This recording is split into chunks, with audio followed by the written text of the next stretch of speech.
Buenas, mi nombre es Andrea Cohen, soy estudiante de nutrición y dietética y a mí el caso clínico que me correspondió es la intoxicación alimentaria por Clostridium botulinum. Entonces, empecemos mirando un concepto. El botulismo es una intoxicación causada generalmente por la ingesta de alimentos contaminados con neurotoxinas muy potentes. Estas se denominan toxinas botulínicas. Estas toxinas se forman en alimentos contaminados y es producido por la bacteria Clostridium botulinum. Se trata de una enfermedad inusual, pero es considerada grave y puede causar la muerte. Miremos ahora los signos y síntomas. Por lo general, los signos y síntomas del botulismo transmitido por alimentos comienzan entre 12 y 36 horas después de que la toxina ingresa al organismo. Sin embargo, según la cantidad de toxina consumida, el inicio de los síntomas puede variar desde unas pocas horas hasta unos pocos días.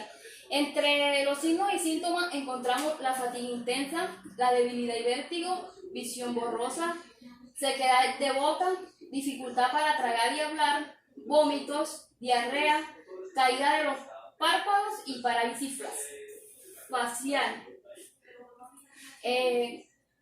Ahora miremos algunos aspectos históricos. La historia de este bacilo se inicia oficialmente en 1820 con las investigaciones realizadas por Justinus Kenner en el estado de Württemberg, Alemania. Él investigó sobre los envenenamientos producidos en unas salsas con carne y lo denominó botulismo. Justinus Kerner entre 1820 y 1822 lo denominó veneno de la salchicha o veneno de la grasa. Debido a esto se denominó entonces enfermedad de Kerner.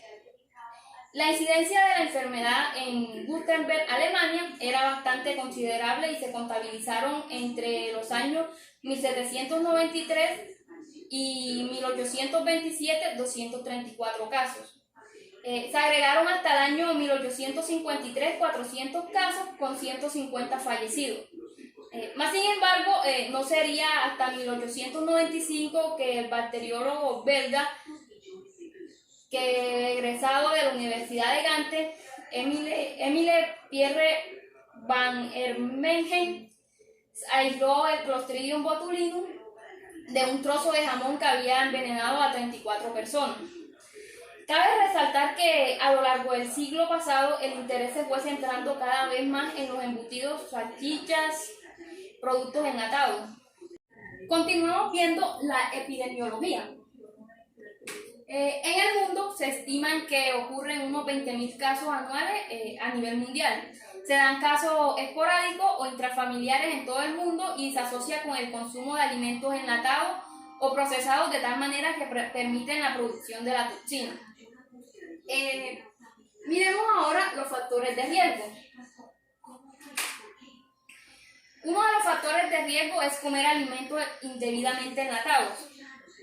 Por eso, la preparación y manipulación de los alimentos son factores claves en el desarrollo de estas intoxicaciones, por lo que la actitud de los consumidores resulta muy importante para su prevención. Otra es para los bebés comer miel. La miel es una fuente principal del botulismo infantil. Si un bebé ingiere las esporas de la Clostridium botulinum, estas crecerán dentro de su cuerpo y producirán la toxina. Al contrario de los adultos, los niños mayores, los bebés se enferman por la toxina producida y esta crece en sus intestinos. Y la otra, consumir drogas por vía IV, o sea, intravenosa, pero esta es muy poco frecuente. Miremos ahora el agente etiológico. La taxonomía. Bueno, el agente etiológico, el agente causal, es el Clostridium botulinum, pero cabe resaltar que es la toxina producida por esta bacteria y no la bacteria como tal. Ahora sí, miremos la taxonomía. Tenemos que pertenece al reino Bacteria, división Firmicutes, clase Clostridia, orden Clostridiales, familia Clostridiaceae, género Clostridium y especies tenemos muchas, y entre esas encontramos la Clostridium botulinum, Clostridium tetanus y entre otras.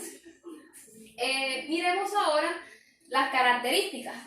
Bueno, tenemos primero que es una bacteria anaeróbica, móvil, no posee cápsula, no es un microorganismo que sea exigente, se considera mesófilo, perdón. El pH óptimo es de 6.6 a 7.2. Tiene pared celular gram positiva, son rectos en forma de bastón o ligeramente curvos con los extremos redondeados.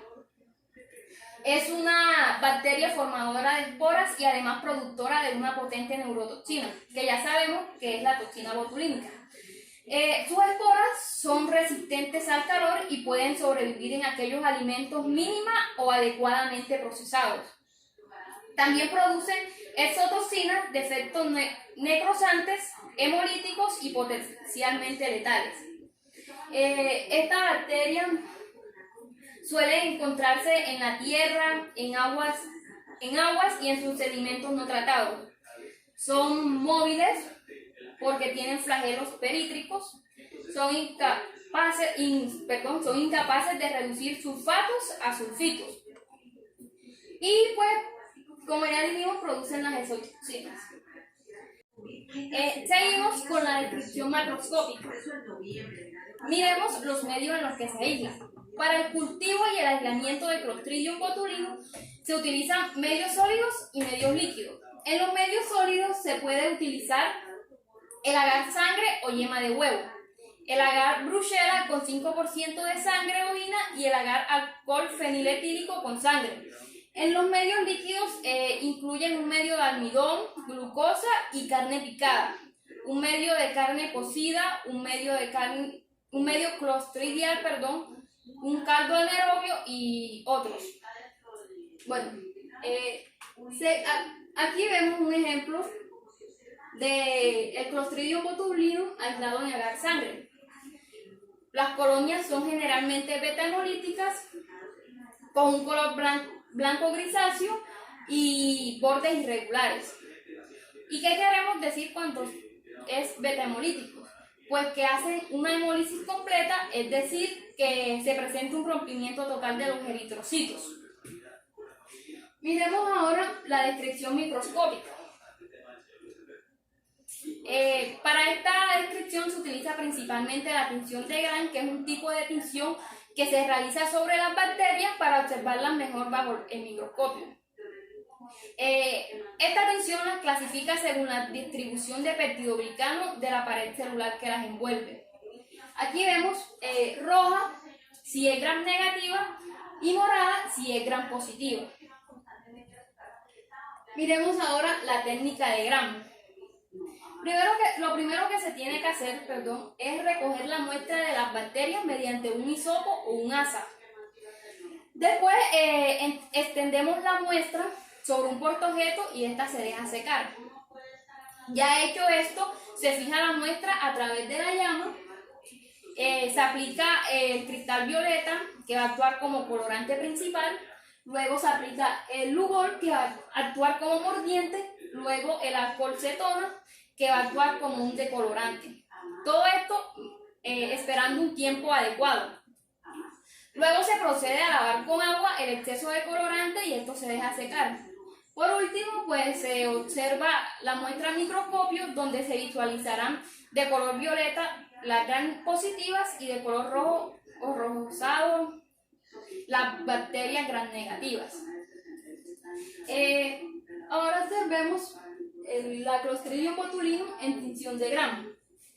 Vemos que tiene forma de bacilo con bordes redondeados, no presenta una cápsula que las envuelva, se presentan aislados a veces en pares o en cadenas cortas o a veces solos.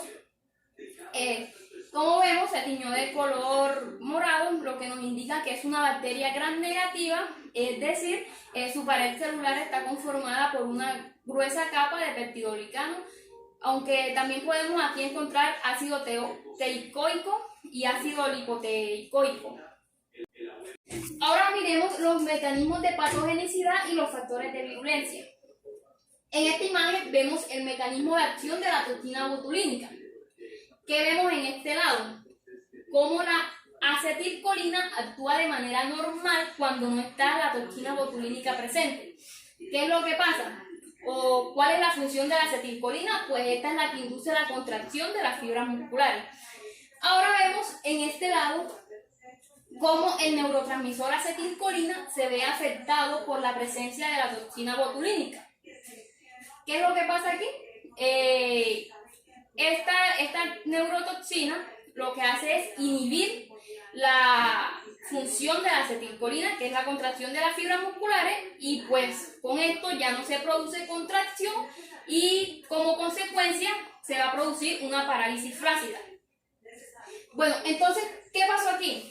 La toxina botulínica ingresó en el sistema nervioso periférico, donde actuó sí de forma preferencial en las terminaciones nerviosas colinérgicas para bloquear la liberación del neurotransmisor acetilcolina desde las terminaciones nerviosas de las uniones neuromusculares.